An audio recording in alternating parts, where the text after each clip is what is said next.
times have you checked your phone today? Facebook, Instagram, TikTok, and Twitter? And it's not even noon yet. The social era has taken the world by storm, young and old, and it's not stopping anytime soon.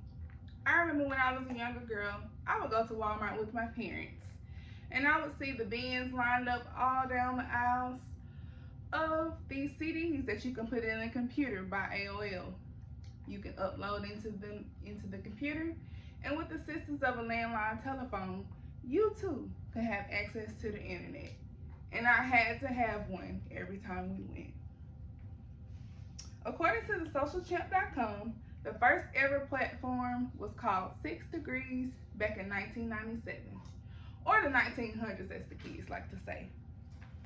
Shortly after came Friendster and MySpace, which changed the game of social media and how we connected with others forever. These were exclusive platforms for professionals and job seekers that paved the way for other social media platforms today. We now know these platforms, as mentioned earlier, Facebook, Instagram, TikTok, and Twitter. Today I'll be discussing the impact that social media has on our lives, how social media has changed the way we talk, share, and connect, the effects of comparing ourselves to others on social media, and the drama that comes along with it. And finally, the impact it has on our self-esteem, anxiety, and attention spans. According to the Science Museum and Media.org, the internet was birthed during the Cold War, the United States versus the Soviet Union. The U.S. needed a way to connect and communicate with the military more efficiently. The machines were big and bulky, and honestly, a big headache. Now, during modern times, all it takes for us to connect to the internet is simply speaking a phrase through eyeglasses into the speakers that are built in them. Talk about progress. We have progressed in the tech world faster than anyone could imagine, but the lack of social skills are still needed today. People used to write letters and postcards about vacations and excursions and adventures, but now we only talk to people during emergencies. Speaking of seeing others on vacation, also leads to discussion of how the comparison of others is very detrimental to our society today.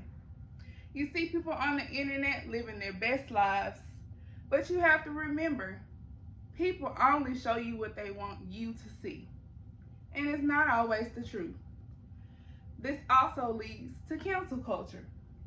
According to the New York Museum and Gallery.org, the act of canceling someone is withdrawing support from public figures and companies after they've done or said something offensive.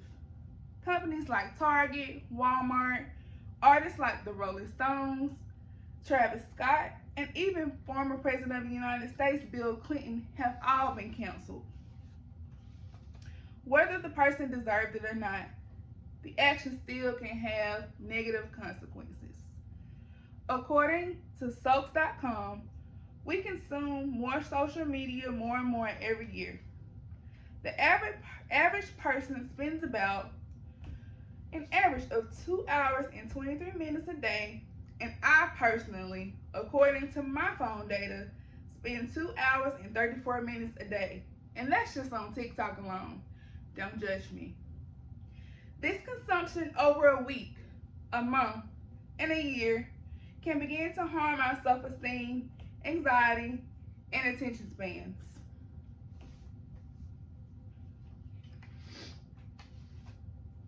It teaches the mind to create a false reality that some people think really is real.